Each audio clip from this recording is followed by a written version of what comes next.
Hi, welcome to എൻട്രിയ. നമ്മുടെ S S സിയുടെ calendar വന്ന് നിങ്ങളെല്ലാവരും അറിഞ്ഞാണ്. അപ്പോൾ ആ എസ് എസ് സിയുടെ കലണ്ടറിൽ നമുക്ക് ഈ വർഷത്തെ ആദ്യത്തെ എക്സാമാണ് എസ് എസ് സിയുടെ CGL എക്സാം എന്ന് പറയുന്നത്. അപ്പോൾ അത് എല്ലാ ഗ്രാജുവേറ്റിനും എഴുതാൻ പറ്റുന്നൊരു എക്സാമാണ്. പക്ഷേ എനിക്ക് തോന്നുന്നു ഇപ്പോൾ ഒരുപാട് പേര് കാണും കോളേജിലേക്ക് പഠിച്ചുകൊണ്ടിരിക്കുന്നവരൊക്കെ. അപ്പോൾ അവർക്കൊക്കെ എഴുതാൻ പറ്റുന്ന ഒരു സെൻട്രൽ ഗവൺമെൻറ് ജോബിനെ കുറിച്ചാണ് നമ്മൾ ഇപ്പം ഡിസ്കസ് ചെയ്യാൻ പോകുന്നത്.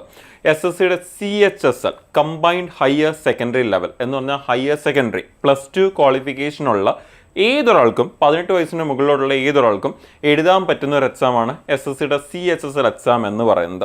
അപ്പോൾ ഇതിൻ്റെ അകത്ത് വരുന്ന 2 പോസ്റ്റുകളാണ് വരുന്നത്. ഒന്ന് നമ്മുടെ ലോവർ ഡിവിഷണൽ ക്ലർക്കും അതുപോലെ തന്നെ ഡാറ്റ എൻട്രി ഓപ്പറേറ്ററും. അല്ലെ, ഡാറ്റ എൻട്രി ഓപ്പറേറ്ററിനെ കുറിച്ച് നമ്മൾ വളരെ ഡീറ്റെയിൽ ആയിട്ട് തന്നെ ഡിസ്കസ് ചെയ്തിട്ടുണ്ട് ഓൾറെഡി. അപ്പോൾ അത് കണ്ടിട്ടില്ലാത്തവർ ഉറപ്പായിട്ടും ചാനലിൽ ചെന്ന് അവിടുന്ന് ആ വീഡിയോ കണ്ടു നോക്കുക, അതിനെക്കുറിച്ച് കൂടുതൽ മനസ്സിലാക്കുക, പ്രിപ്പയർ ചെയ്യുക. അതിന് വേണ്ടി നമ്മൾ ഈ സെഷനിൽ ഡിസ്കസ് ചെയ്യാൻ പോകുന്നത് നമ്മുടെ ഇതേ എസ് എസ് സിയുടെ CHSL എക്സാം സെൻറ്ററിൽ തന്നെ വരുന്ന നമ്മുടെ ജൂനിയർ സെക്രട്ടറിയൽ അസിസ്റ്റൻറ്റ് അല്ലെങ്കിൽ JSA എന്ന് പറയുന്ന പോസ്റ്റിനെ കുറിച്ചാണ് ഡിസ്കസ് ചെയ്യാൻ പോകുന്നത്. ഇതിനെ തന്നെയാണ് നമ്മൾ ലോവർ ഡിവിഷണൽ ക്ലർക്ക് എന്നും പറയുന്നത്. ബിക്കോസ് ഒരു ക്ലർക്കൽ പോസ്റ്റാണ്. ഇപ്പോൾ ഓഫീസിൽ റെക്കോർഡ്സ് മെയിൻറ്റെയിൻ ചെയ്യുക, അങ്ങനെ വളരെ ബേസിക് ആയിട്ടുള്ള ജോബാണ് ഇവിടെ വരുന്നത് എന്ന് നമുക്ക് പറയാം. അപ്പോൾ നമ്മൾ ഈ സെഷനിൽ ഡിസ്കസ് ചെയ്യാൻ പോകുന്നതും ഈ JSAയുടെ ഒരു ജോബ് റോൾ എന്താണ്, അതുപോലെ തന്നെ സാലറി എന്താണ്, അങ്ങനെയുള്ള കാര്യങ്ങൾ, എങ്ങനെ ഈ പോസ്റ്റിലേക്ക് എത്തിച്ചേരാൻ പറ്റും എന്നുള്ള കാര്യങ്ങളാണ് ഡിസ്കസ് ചെയ്യാൻ പോകുന്നത്. അപ്പോൾ ആദ്യം തന്നെ നിങ്ങൾക്ക് മനസ്സിലായിട്ടുണ്ടായിരിക്കും നമുക്കിത് ഏത് എക്സാം വഴിയാണ് ഇതിലേക്ക് എത്തുന്നത് എന്നുള്ളതും നിങ്ങളുടെ ഒരു ക്വാളിഫിക്കേഷൻ എന്തായിരിക്കണം. ജസ്റ്റ് +2 ക്വാളിഫിക്കേഷൻ, അത് മാത്രമാണ് ക്വാളിഫിക്കേഷൻ എന്ന് പറയുന്നത്. ഏജ് ലിമിറ്റ് എന്ന് പറയുന്നത് 18 വയസ്സിന് മുകളിലായിരിക്കണം. ആൻഡ് മാക്സിമം 27 ഇയേഴ്സ് വരെയാണ് വരുന്നത്. അപ്പോൾ ഇത് ഈ ഒരു കാറ്റഗറി വരുന്ന ആൾക്കാരാണ് നിങ്ങളെങ്കിൽ നിങ്ങൾക്ക് ഉറപ്പായിട്ടും എഴുതാൻ പറ്റുന്ന ഒരു എക്സാമാണ് ഇതെന്ന് പറയുന്നത്. ഇപ്പോൾ കോളേജിലെ ഫൈനൽ ഇയർ, ഇപ്പോൾ എന്നെ കേട്ടുകൊണ്ടിരിക്കുന്നവർ കോളേജിലെ ഫൈനൽ ഇയർ ഉള്ളവർ പോലും ഈ ഒരു എക്സാം എഴുതാൻ പറ്റും. ഇനി ഇതിനെക്കുറിച്ച് നമുക്ക് കൂടുതൽ ഡീറ്റെയിൽ ആയിട്ടൊന്ന് മനസ്സിലാക്കാം. അപ്പോൾ നമ്മൾ നേരത്തെ പറഞ്ഞ പോലെ എസ് എസ് സിയുടെ CHSL എക്സാമിൻ്റെ അണ്ടറിൽ വരുന്ന 2 പോസ്റ്റുകളാണുള്ളത്. ഒന്ന് LDC ലോവർ ഡിവിഷണൽ ക്ലർക്ക്, അതിനെ തന്നെയാണ് നമ്മളിപ്പം ഡിസ്കസ് ചെയ്യുന്ന JSA എന്നും പറയുന്നത്, ജൂനിയർ സെക്രട്ടറിയൽ അസിസ്റ്റൻറ്റ് എന്ന് പറയുന്നത്. എന്ന് പറഞ്ഞാൽ വളരെ സിമ്പിളായിട്ട് പറയുവാണെങ്കിൽ പല ഡിപ്പാർട്ട്മെൻറ്റ്, ഗവൺമെൻറ് അണ്ടറിൽ വരുന്ന പല ഓർഗനൈസേഷൻ, പല ഡിപ്പാർട്ട്മെൻറ്റിലുള്ള ഒരു ക്ലർക്കൽ ലെവൽ പോസ്റ്റാണ് ഇതെന്ന് പറയുന്നത്. ഇത് കൂടാതെ പിന്നെ വരുന്നൊരു പോസ്റ്റാണ് ഡാറ്റ എൻട്രി ഓപ്പറേറ്റർ. അവിടെ ഡിഫറെൻറ്റ് ഗ്രേഡിലാണ് അത് വരുന്നത്. പിന്നെ കുറിച്ച് ഓൾറെഡി നമ്മൾ വളരെ ഡീറ്റെയിൽ ആയിട്ട് ഡിസ്കസ് ചെയ്തിട്ടുണ്ട്. അപ്പോൾ നമ്മൾ ഈ സെഷനിൽ ഡിസ്കസ് ചെയ്യാൻ പോകുന്നത് ഈ ഒരു LDCനെ കുറിച്ചാണ് ഡിസ്കസ് ചെയ്യാൻ പോകുന്നത്. ഇതൊരു പേ ലെവൽ 2 വരുന്നൊരു പോസ്റ്റാണ്. ഗ്രേഡ് പേ എന്ന് പറയുന്നത് 1900 ഗ്രേഡ് പേൻ്റെ അണ്ടറിൽ വരുന്നതാണ്. ഇതിൻ്റെ ഒരു ബേസിക് പേ എന്ന് പറയുന്നത് 19,900 ആണ്. ഒരു അലവൻസുകളും ചേർക്കാതെ ഉള്ള ബേസിക് പേ ആണ് 19,900. അലവൻസുകളൊക്കെ ചേർത്ത് കഴിയുമ്പോൾ ഇതിൻ്റെ കുറച്ചുകൂടി എമൗണ്ട് കൂടിയായിരിക്കും വരുന്നത്. അത് എത്രത്തോളം വരും എന്നുള്ളത് നമുക്ക് ഈ ഒരു സെഷനിൽ തന്നെ ഡിസ്കസ് ചെയ്യാം. ആൻഡ് മാക്സിമം ഇതിൻ്റെ ഒരു പേ വരുന്നത് 63,200 വരെയാണ് ഇതിൻ്റെ മാക്സിമം പേ പോകുന്നത്. അപ്പോൾ ബേസിക് ആണ് വെറും 19,900 എന്ന് പറയുന്നത്. അപ്പോൾ ഇതിൽ ഈ ഒരു JSA എന്ന് പറയുന്ന ഈ ഒരു പോസ്റ്റിൻ്റെ ജോബ് റോൾ എന്താണ് എന്ന് ചോദിച്ചാൽ നമ്മൾ നേരത്തെ പറഞ്ഞ പോലെ തന്നെ വളരെ ക്ലർക്കലായിട്ടുള്ള ബേസിക് ജോബാണ് വരുന്നത്. അപ്പോൾ ഫോർ എക്സാമ്പിൾ നമ്മുടെ ഫൗണ്ടേഷണൽ ക്ലർക്കൽ റോളാണ് അവിടെ വരുന്നത്. ഗവൺമെൻറ് ഡിപ്പാർട്ട്മെൻറ്റിൽ പല ഗവൺമെൻറ് മിനിസ്ട്രിയിൽ പല ഡിപ്പാർട്ട്മെൻറ്റ് പല ഓർഗനൈസേഷൻ്റെ അണ്ടറിൽ വരുന്ന ഓഫീസുകളിലേക്കുള്ള റിക്രൂട്ട്മെൻ്റ് ആണ് ശരിക്കും ക്ലർക്കൽ പോസ്റ്റാണ് ഇതെന്ന് പറയുന്നത്. അപ്പോൾ കീ റെസ്പോൺസിബിലിറ്റീസ് എന്ന് പറയുന്നത് ഓഫീസ് മെയിൻറ്റെയിൻ ചെയ്യുക, റെക്കോർഡ്സ് ഫയൽസ് ഒക്കെ മെയിൻറ്റെയിൻ ചെയ്യുക, ഡാറ്റ എൻട്രി ചെയ്യുക, അതുപോലെ ഇമ്പോർട്ടൻ്റ് ആയിട്ടുള്ള ലെറ്റേഴ്സ് ഡ്രാഫ്റ്റ് ചെയ്യുക, ടൈപ്പിംഗ് ആൻഡ് അസിസ്റ്റിംഗ് സീനിയർ ഒഫീഷ്യൽസിനെ അസിസ്റ്റ് ചെയ്യുക, അഡ്മിനിസ്ട്രേഷൻ ടാസ്ക് കംപ്ലീറ്റ് ചെയ്യാൻ വേണ്ടിയൊക്കെ അവരെ അസിസ്റ്റ് ചെയ്യുക, ഇങ്ങനെയുള്ള കാര്യങ്ങളാണ് ഇവിടെ വരുന്നത്. അപ്പോൾ നമ്മൾ പറഞ്ഞ പോലെ 7th പേ കമ്മീഷനിൽ ലെവൽ 2 വരുന്ന ഒരു പോസ്റ്റാണ് ഇതെന്ന് പറയുന്നത്. സിമ്പിളായിട്ട് ഒരു ലോവർ ഡിവിഷണൽ ക്ലർക്കൽ പോസ്റ്റാണ്. റുട്ടീൻ ഓഫീസ് വർക്ക് ആണ് എന്ന് വേണമെങ്കിൽ നമുക്ക് വളരെ സിമ്പിളായിട്ട് നമുക്ക് ഇതിനെക്കുറിച്ച് പറയാം. കുറച്ചുകൂടി ഡീറ്റെയിൽ ആയിട്ടൊന്ന് പറയുവാണെങ്കിൽ, കുറച്ചുകൂടി ഡീറ്റെയിൽ ആയിട്ട് ആ ഒരു ജോബ് റോളിനെ കുറിച്ച് നമ്മളൊന്ന് മനസ്സിലാക്കുകയാണെങ്കിൽ, ഒന്ന് ഓഫീസ് മാനേജ്മെൻ്റ് ആണ് ഒരു മെയിൻ റോൾ എന്ന് പറയുന്നത്. ഡേ ടു ഡേ ലൈഫിൽ വരുന്ന ഓഫീസിൽ വരുന്ന അഡ്മിനിസ്ട്രേഷൻ ടാസ്കുകളിനെ ഹാൻഡിൽ ചെയ്യുക, അതിനെ ഇൻഡെക്സ് ചെയ്യുക, അതിനെ ഡോക്യുമെന്റ്സ് മെയിൻറ്റെയിൻ ചെയ്യുക സിസ്റ്റമാറ്റിക്കലി, ഇതൊക്കെയാണ് ഒരു റോൾ എന്ന് പറയുന്നത്.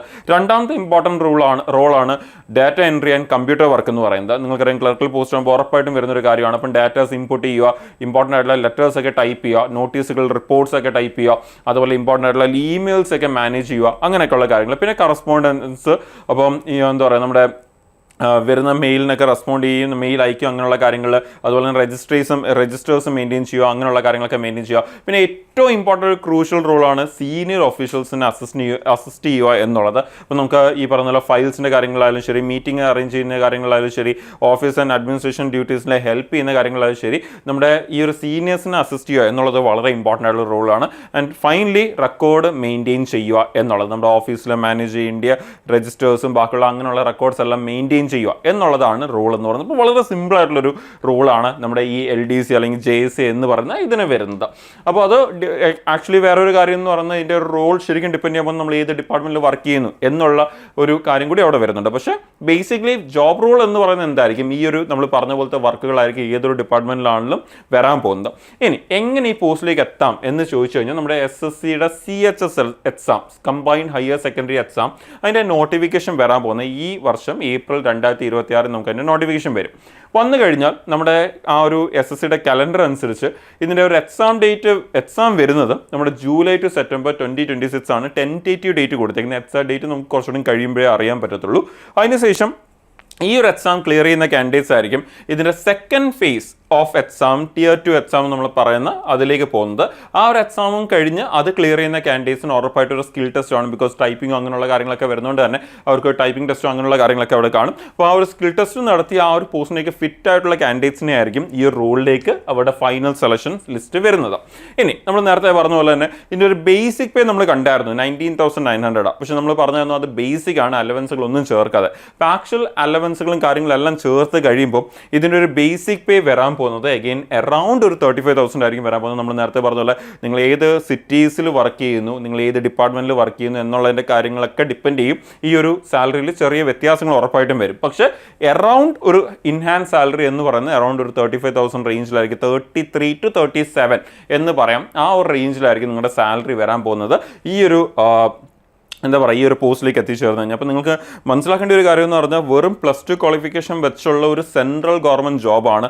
ആൻഡ് സ്റ്റാർട്ടിംഗ് സാലറി തന്നെ അറൗണ്ട് ഒരു 35,000 റുപ്പീസ് സാലറി അവിടെ വരുന്നുണ്ട്. ഒരു എക്സ്പീരിയൻസോ അങ്ങനെയുള്ള കാര്യങ്ങളൊന്നും ഇല്ലാതെ തന്നെ ജസ്റ്റ് +2 ക്വാളിഫിക്കേഷൻ വെച്ച് മാത്രം ഒരു പ്രോപ്പർ ഗ്രാജുവേഷൻ പോലും ആവശ്യമില്ല എന്നുള്ളതാണ് അവിടെ ശ്രദ്ധിക്കേണ്ട ഒരു കാര്യം എന്ന് പറയുന്നത്. ഇനി എൻ്റെ കട്ട് ഓഫിലേക്ക് വരുവാണെങ്കിൽ നമ്മുടെ CHSLൻ്റെ എക്സാമിൻ്റെ Tier 1 നമ്മുടെ ഈ ഒരു JSAയുടെ കട്ട് ഓഫ് എന്ന് പറയുന്നത് 153 to 159 ആണ് ഔട്ട് ഓഫ് 200 വരുന്നത്. അപ്പോൾ നമ്മുടെ ആ ഒരു കട്ട് ഓഫ് ഡിപ്പെൻഡ് ചെയ്യാൻ പോകുന്നത് നിങ്ങൾക്കറിയാം വേക്കൻസിയുടെ മേളിലും കോമ്പറ്റീഷൻ്റെ മേളിലും അതുപോലെ തന്നെ നമ്പർ ഓഫ് കാൻഡിഡേറ്റ്സിൻ്റെ മേളിലും ക്വസ്റ്റിൻ്റെ ഡിഫിക്കൽട്ടി ലെവലിൻ്റെ മേളിലൊക്കെയാണ് ഈ ഒരു കട്ട് ഓഫ് ഡിപ്പെൻഡ് ചെയ്യാൻ പോകുന്നത്. പക്ഷേ കഴിഞ്ഞ ഒരു 5 വർഷത്തെ കട്ട് ഓഫ് നമ്മൾ ചെക്ക് ചെയ്യുവാണെങ്കിൽ ഏകദേശം ഇതിൻ്റെ ഒരു റേഞ്ച് നിൽക്കുന്നത് 153 തൊട്ട് 159 ഇടയ്ക്കാണ് ഇതിൻ്റെ ഒരു കട്ട് ഓഫ് റേഞ്ച് നിൽക്കുന്നത്. അപ്പോൾ നിങ്ങൾക്ക് എക്സാമിനെ കുറിച്ച് ക്ലിയർ ഐഡിയ കിട്ടിയിട്ടെന്ന് വിശ്വസിക്കുന്നു. അപ്പം ഈ ഒരു എക്സാമിനെ കുറിച്ചും നിങ്ങൾ കൂടുതൽ അറിയണമെങ്കിൽ നിങ്ങൾക്ക് ചാനലിൽ തന്നെ സെർച്ച് ചെയ്ത് നോക്കാൻ പറ്റും. നിങ്ങൾക്ക് ഇവിടെ CHSL എക്സാമിൻ്റെ പാറ്റേൺസും അതിൻ്റെ പ്രിപ്പറേഷന് വേണ്ടിയുള്ള സ്റ്റഡി പ്ലാൻ അടക്കം നിങ്ങൾക്ക് ചാനലിൽ ലഭിക്കുന്നതായിരിക്കും.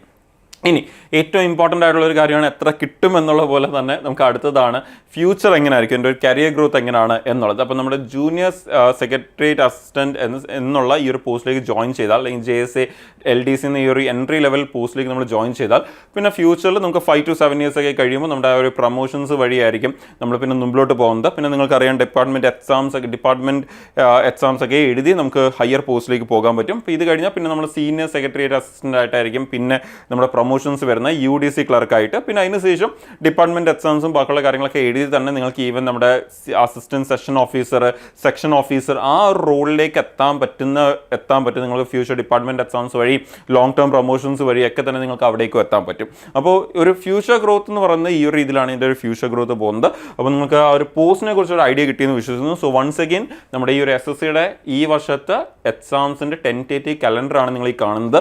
ഇതിൽ നമുക്ക് ക്ലിയർലി കാണാൻ പറ്റും നമ്മുടെ ആ ഒരു 7th ആയിട്ട് നമുക്ക് നമ്മുടെ കമ്പൈൻഡ് ഹയർ സെക്കൻഡറി ലെവൽ എക്സാമിനേഷനെ കുറിച്ച് കൊടുത്തിട്ടുണ്ട്. നമ്മുടെ നോട്ടിഫിക്കേഷൻ വരാൻ പോകുന്ന ഏപ്രിലാണ്. നമുക്ക് അപ്ലൈ ചെയ്യാനുള്ള ലാസ്റ്റ് ഡേറ്റ് മെയ് വരെ ആയിരിക്കും. എക്സാക്ട് ഡേറ്റ് നമുക്ക് മുമ്പോട്ട് പോകുമ്പോൾ അറിയാൻ പറ്റും. ആൻഡ് എക്സാംസ് നടക്കാൻ പോകുന്നത് നമ്മൾ നേരത്തെ പറഞ്ഞ ജൂലൈ ടു സെപ്റ്റംബറിലാണ് എക്സാം നടക്കാൻ പോകുന്നത്. പക്ഷേ ആ ഒരു എക്സാംസ് അവിടെ കഴിയുന്നില്ല. നമ്മൾ എപ്പോഴും പറയുന്ന കണക്കാണ് SSCയുടെ എക്സാമിൻ്റെ ഒരു വലിയൊരു അഡ്വാൻറ്റേജ് എന്ന് പറഞ്ഞാൽ ഒരു സെയിം സിലബസിലാണ് എക്സാംസ് എല്ലാം നടക്കുന്നത്. എക്സാമിൻ്റെ പാറ്റേണിൽ വ്യത്യാസം കാണാറുണ്ട്, ക്വസ്റ്റിൻ്റെ എണ്ണത്തിൽ വ്യത്യാസം വരും, പക്ഷേ സിലബസ് സെയിമാണ്. അതുകൊണ്ട് തന്നെ ഇപ്പോൾ ഈ ഒരു CGL എക്സാമിന് വേണ്ടി ഇപ്പം പഠിച്ചു തുടങ്ങിയവർക്ക് ഡെഫിനറ്റ്ലി CGL എക്സാം എഴുതാനുള്ള ഒരു സമയമില്ല, ലൈക്ക് പ്രിപ്പയർ ചെയ്യാനുള്ള സമയം കിട്ടി കാണത്തില്ല. പക്ഷെ അവർക്ക് എന്ത് ചെയ്യാം, CHSൽ ഫോക്കസ് ചെയ്യാം. ബിക്കോസ് എക്സാം ചിലപ്പോൾ സെപ്റ്റംബറിലാണ് നടക്കാൻ പോകുന്നതെങ്കിൽ അത്യാവശ്യം സമയമുണ്ട്. നമുക്കറിയാം ഇപ്പം ഫെബ്രുവരിയാണ്, March, April, May, June, July, August, September. നമുക്കൊരു 6 മാസം സമയം കിട്ടുന്നുണ്ട്. മിനിമം നിങ്ങൾക്ക് ഒരു 6 മാസത്തോളം സമയം വരുന്നുണ്ട് സെപ്റ്റംബറിലാണ് എക്സാം നടക്കുന്നതെങ്കിൽ. ഇനി അത് കഴിഞ്ഞാൽ ഈ പറയുന്ന പോലെ തന്നെ നമുക്ക് ഇത് കഴിഞ്ഞ് കഴിഞ്ഞാൽ പിന്നെ നിങ്ങൾക്ക് എല്ലാവർക്കും എഴുതാൻ പറ്റുന്ന എക്സാമാണ് നമ്മുടെ MTS എന്ന് പറയുന്നത്, മൾട്ടി ടാസ്കിംഗ് സ്റ്റാഫ് അല്ലെങ്കിൽ സർവീസ് പോലീസ് എന്ന് പറയുന്ന ആ ഒരു എക്സാം. അപ്പോൾ അത് നമുക്ക് ഈ പറഞ്ഞ പോലെ സെപ്റ്റംബർ നവംബറിലേ ഉള്ളൂ. അപ്പോൾ എഗെയിൻ ഒരു 7 തൊട്ട് 8 മാസം സമയം കിട്ടുന്നുണ്ട്. 10ാം ക്ലാസ് ക്വാളിഫിക്കേഷൻ മാത്രം മതി അത് ആ ഒരു പോസ്റ്റ് എഴുതാൻ വേണ്ടി. 25 വയസ്സ് ആൻഡ് 27 വയസ്സാണ് ഏജ് ലിമിറ്റ് വരുന്നത്. അവിടെ 2 ഡിഫറെൻറ്റ് ടൈപ്പ് ഓഫ് പോസ്റ്റുകളുണ്ട്. ചിലതിന് 25ഉം ചിലതിന് 27ഉം ആണ് വരുന്നത്. പിന്നെ അതിനുശേഷം യൂണിഫോം പോസ്റ്റൊക്കെ ഇൻട്രസ്റ്റ് ഉള്ളവരാണെങ്കിൽ നിങ്ങൾക്ക് വേണ്ടി സെൻട്രൽ പോലീസിൽ നമ്മുടെ SI ഓക്കെ സബ് ഇൻസ്പെക്ടറിൻ്റെ, ഡൽഹി പോലീസിൽ നമ്മുടെ സബ് ഇൻസ്പെക്ടറുടെ പോസ്റ്റ് ഉണ്ട്. അപ്പോൾ ചിലർ ചോദിക്കാറുണ്ട് സ്റ്റേറ്റ് പോലീസിൽ SIയുടെ പോസ്റ്റ് എന്ന് പറയുന്ന പോലെ സെൻട്രൽ ഗവൺമെൻറ്റിൽ എന്തെങ്കിലും SIയുടെ പോസ്റ്റ് ഉണ്ടോ? അപ്പോൾ അതിനെയാണ് നമ്മുടെ CPO സെൻട്രൽ പോലീസ് ഓഫീസർ അല്ലെങ്കിൽ ഡൽഹി പോലീസ് എന്നും വിളിക്കാറുണ്ട്. അപ്പോൾ ആ ഒരു പോസ്റ്റ് എന്ന് പറയുന്നത്, അപ്പോൾ അത് എഴുതാൻ പറ്റും. പക്ഷെ അതിന് ഈ പറയുന്ന പോലെ ഡെഫിനറ്റ്ലി ഫിസിക്കൽ ഫിറ്റ്നസ്സും അങ്ങനെയുള്ള കാര്യങ്ങളൂടെ അവർ നോക്കും. ഫിസിക്കൽ എഫിഷ്യൻസിയും ഫിസിക്കൽ സ്റ്റാൻഡേർഡ്സ് ഒക്കെ ചെക്ക് ചെയ്യും. ബട്ട് അതർവൈസ് അതൊക്കെ ഓക്കെ ആയിട്ടുള്ളവരും ഇൻട്രസ്റ്റ് ഉള്ളവരും യൂണിഫോം പോസ്റ്റും പോലീസൊക്കെ ഇൻട്രസ്റ്റ് ഉള്ളവരാണെങ്കിൽ അവർക്ക് ആ ഒരു എക്സാം എഴുതുക. അതുപോലെ അതിൻ്റെ തൊട്ടടിയിൽ നമ്മുടെ SSCയുടെ GD കോൺസ്റ്റബിൾ ഉണ്ട്. എഗെയിൻ കോൺസ്റ്റബിൾ റാങ്കിൽ വരുന്ന ഏറ്റവും കൂടുതൽ വേക്കൻസിക്ക് നമ്മുടെ SSC എക്സാംസിൽ വിളിക്കുന്ന ഒരു പോസ്റ്റാണ് SSCയുടെ GD കോൺസ്റ്റബിൾ. എഗെയിൻ ഇമ്പോർട്ടൻറ്റ് എന്താണ്, നമുക്ക് ഈ പറഞ്ഞ പോലെ അതിൻ്റെ ക്വാളിഫിക്കേഷൻ 10ാം ക്ലാസ് ആണ്. ആൻഡ് നമ്മുടെ ഈ CPO ആണെങ്കിൽ അത് നമുക്ക് ഗ്രാജുവേഷൻ ഉണ്ടായിരിക്കണം നമുക്ക് ഈ പറഞ്ഞ പോലെ എഴുതാൻ വേണ്ടി. ആൻഡ് ഇമ്പോർട്ടൻറ്റ് നമ്മൾ പറഞ്ഞ പോലെ ഒരേ സിലബസിലാണ് ഈ എക്സാംസ് എല്ലാം തന്നെ നടക്കുന്നത്. അപ്പം എന്ന് പറഞ്ഞാൽ ഇപ്പോൾ CGL പ്രിപ്പയർ ചെയ്ത് ജസ്റ്റ് തുടങ്ങിയ CGL നല്ലപോലെ എഴുതാൻ പറ്റില്ലെങ്കിൽ എന്ത് ഫോക്കസ് ചെയ്യാം? CHL ഫോക്കസ് ചെയ്യാം. ഇപ്പം കോളേജിൻ്റെയൊക്കെ ഫൈനൽ ഇയറിലൊക്കെ ഉള്ളവരാണ്, ഇപ്പോൾ ഈ വർഷം പാസ് ഔട്ട് ആവാൻ പോകുന്നവരാണെങ്കിൽ അവർക്ക് CHSL നോക്കാൻ ഒരു അത്രയും സമയം കിട്ടിയില്ലെങ്കിൽ പോലും അവർക്ക് എന്ത് ഫോക്കസ് ചെയ്യാം? MTS ഫോക്കസ് ചെയ്യാം. അതുപോലെ തന്നെ യൂണിഫോം പോസ്റ്റൊക്കെ ഇൻട്രസ്റ്റ് ഉള്ളവരാണെങ്കിൽ സെയിം സിലബസിൽ നിങ്ങൾക്ക് എന്ത് ചെയ്യാം? ഈ എക്സാംസ് ഒക്കെയും ഫോക്കസ് ചെയ്യാൻ പറ്റും. സോ ഓപ്പർച്യൂണിറ്റീസ് ഒരുപാടുണ്ട്. നമ്മളതിനെ ഏറ്റവും നല്ലൊരു യൂട്ടിലൈസ് ചെയ്യുക എന്നുള്ളതാണ് ഇമ്പോർട്ടൻറ്റ്. ആൻഡ് ആദ്യമായിട്ടൊക്കെ പ്രിപ്പയർ ചെയ്യാൻ പോകുന്നവർ, പ്രിപ്പയർ ചെയ്യാൻ തുടങ്ങിയിട്ടുള്ളവർ, നേരത്തെ പോലെ കോളേജിലെ ഫൈനൽ ഇയറിലൊക്കെ ഉള്ളവരൊക്കെ ആണെങ്കിൽ നിങ്ങൾക്ക് വേണ്ടി നമുക്കിവിടെ SSCക്കും ഈ പറഞ്ഞ പോലെ SSC എക്സാംസിന് വേണ്ടി ബാച്ചസ് ഉണ്ട്. അപ്പം ഒരു ഓൺലൈൻ ബാച്ചസ് ആണ് അവിടെ വരുന്നത്. അപ്പം നിങ്ങൾക്ക് ഇവിടെ റെക്കോർഡ് ക്ലാസ്സസ് ഉണ്ടായിരിക്കും, ഒരു പ്രോപ്പർ സ്റ്റഡി പ്ലാൻ ഉണ്ടായിരിക്കും. ആ റെക്കോർഡ് ക്ലാസ്സസിനനുസരിച്ച് അതിൻ്റെ അഡ്വാൻസ് ക്വസ്റ്റ്യൻ പ്രാക്ടീസിന് വേണ്ടി ലൈവ് ക്ലാസ്സസ് ഉണ്ടായിരിക്കും. ഈവനിങ് ടൈം ആയിരിക്കും അത് പോകുന്നത്. അപ്പോൾ നിങ്ങൾ ഡേ ടൈം വേറെ ആക്ടിവിറ്റീസ് ഉള്ളവരാണെങ്കിൽ, ഈവൻ കോളേജോ അല്ലെങ്കിൽ വർക്കിംഗ് ആയിട്ടുള്ള പ്രൊഫഷൻസ് ആണെങ്കിൽ പോലും അവർക്ക് ഈവനിങ് ക്ലാസ്സസ്, ഡേ ടൈം അവരുടെ ആക്ടിവിറ്റീസ് ഒന്നും എഫക്റ്റ് ചെയ്യാതെ ഈവനിങ് ടൈം ആ ക്ലാസ്സസ് ഒക്കെ അറ്റൻഡ് ചെയ്യാൻ പറ്റും. അപ്പോൾ കംപ്ലീറ്റ് സിലബസ് കവറേജ്, മെൻറ്റേഴ്സിൻ്റെ സപ്പോർട്ട്, മോക്ക് ടെസ്റ്റുകൾ, previous question discussion, core topic discussions, doubt clearance sessions, അതുപോലെ ഡെയിലി ക്വിസുകൾ, നിങ്ങൾക്ക് ബുക്കുകൾ, അതേപോലെ തന്നെ പ്രീവിയസ് ക്വസ്റ്റ്യൻ ഡിസ്കഷൻസും അതിൻ്റെ ക്ലാസ്സസും, എക്സാം വരുന്ന സമയത്ത് റിവിഷൻ ക്ലാസ്സസും, ആപ്പിൽ നിങ്ങൾക്ക് AIയുടെ സപ്പോർട്ട്, അങ്ങനെ ഒരു കംപ്ലീറ്റ് പാക്കേജ് ആണ് ഇതെന്ന് പറയുന്നത്. അപ്പോൾ നിങ്ങൾക്ക് ഏറ്റവും ഇമ്പോർട്ടൻറ്റ് എന്താണെന്ന് പറഞ്ഞാൽ സാധാരണ ഓൺലൈൻ ക്ലാസ്സസ് ഒക്കെ 1 ഇയർ വാലിഡിറ്റി ആണെങ്കിൽ ഇവിടെ നിങ്ങൾക്ക് 2 ഇയർ വാലിഡിറ്റി ലഭിക്കുന്നുണ്ട്. സോ അതുകൊണ്ട് തന്നെ ഇപ്പം കോളേജിലുള്ളവർ വേണമെങ്കിൽ പോലും നിങ്ങൾക്ക് ഇപ്പം പഠിച്ചു തുടങ്ങി കഴിഞ്ഞാൽ ഈ വർഷത്തെ എക്സാംസ് ഒക്കെ നല്ലപോലെ എഴുതിയിട്ട് അടുത്ത വർഷം അതിൻ്റെ ഹയർ ബെറ്റർ എക്സാംസ്, ഇപ്പോൾ ഈ നേരത്തെ പറഞ്ഞ CGL എക്സാം ഈ വട്ടം അത്രയും എഴുതാൻ പറ്റത്തില്ല, പലർക്കും അറ്റൻഡ് ചെയ്യാൻ പറ്റത്തില്ല. പക്ഷേ അടുത്ത വർഷം നിങ്ങൾക്ക് എന്ത് ചെയ്യാം? ഈ വർഷം അതിൻ്റെ അടിയിലുള്ള എക്സാംസ് ഒക്കെ ഫോക്കസ് ചെയ്ത് അടുത്ത വർഷം വാലിഡിറ്റി തീർന്നു പോകാതെ തന്നെ ആ ഒരു എക്സാംസിന് വേണ്ടിയൊക്കെ ഫോക്കസ് ചെയ്യാനും പറ്റും. അപ്പോൾ ആ ഒരു ഓപ്പർച്യൂണിറ്റി മിസ്സാവാതെ തന്നെ വേറൊരു പുതിയ കോഴ്സോ പുതിയൊരു പാക്കേജിലേക്കോ ഒന്നും പോകാതെ തന്നെ നിങ്ങൾക്ക് എന്ത് ചെയ്യാം? ഇതിൽ നിന്ന് തന്നെ നിന്നുകൊണ്ട് ഈ എക്സ്റ്റൻഡഡ് വാലിഡിറ്റിയിൽ നിങ്ങൾക്ക് പ്രിപ്പയർ ചെയ്യാൻ പറ്റും. 2 വർഷത്തെ വാലിഡിറ്റിയാണ് അവിടെ ലഭിക്കുന്നത്. അപ്പോൾ അതും ഒരു വളരെ നല്ലൊരു ഓപ്പർച്യൂണിറ്റി ആണ്. എസ്പെഷ്യലി ഇപ്പം പഠിച്ചു തുടങ്ങുന്നവർക്ക് വേണ്ടിയാണ് ഈ ഒരു 2 ഇയർ വാലിഡിറ്റി എന്നൊരു സംഭവം കൂടി കൊണ്ടുവന്നിരിക്കുന്നത്. സോ ഇതും ഒരു ലിമിറ്റഡ് ടൈമിലേക്ക് കാണത്തുള്ളൂ. സോ ഡെഫിനറ്റ്ലി അത് യൂട്ടിലൈസ് ചെയ്യുക. ഇതിനെക്കുറിച്ച് കൂടുതൽ അറിയാൻ വേണ്ടി നിങ്ങൾക്ക് ഈ ഒരു നമ്പറിൽ കോൺടാക്ട് ചെയ്യാം. 7736122215 എന്നുള്ള ഈ നമ്പറിൽ കോൺടാക്ട് ചെയ്ത് ഇതിനെക്കുറിച്ച് കൂടുതൽ ചോദിച്ച് മനസ്സിലാക്കി നിങ്ങൾക്ക് ആ ബാച്ചസിലേക്ക് ജോയിൻ ചെയ്ത് പ്രിപ്പയർ ചെയ്യാം. അപ്പോൾ ഇതിനൊക്കെ നോട്ടിഫിക്കേഷൻ വരും. ഇനി അടുത്ത മാസം തൊട്ട് നമുക്ക് CGL തൊട്ട് നോട്ടിഫിക്കേഷൻസ് വന്നു തുടങ്ങും. അപ്പോൾ ആ സമയം നമുക്ക് അതിനെക്കുറിച്ചൊക്കെ വളരെ ഡീറ്റെയിൽ ആയിട്ട് തന്നെ ഇവിടെ നമുക്ക് ഡിസ്കസ് ചെയ്യാം. നോട്ടിഫിക്കേഷൻ വരുന്ന സമയത്ത് അതിലെന്തെങ്കിലും ചേഞ്ചസും അപ്ഡേറ്റ്സ് ഒക്കെ ഉണ്ടെങ്കിൽ അതൊക്കെ നമുക്ക് ഡിസ്കസ് ചെയ്യാം. ചാനൽ ഫോളോ ചെയ്തുകൊണ്ടിരിക്കുക, ഇമ്പോർട്ടൻറ്റ് അപ്ഡേറ്റ്സ് ഒന്നും മിസ്സാവാതിരിക്കാൻ വേണ്ടി. അപ്പോൾ നമുക്ക് ഇനി ഇതിൻ്റെയൊക്കെ കൂടുതൽ അപ്ഡേറ്റ്സ് ഒക്കെ ആയിട്ട് നമുക്ക് ഉടനെ തന്നെ മീറ്റ് ചെയ്യാം. Thank you.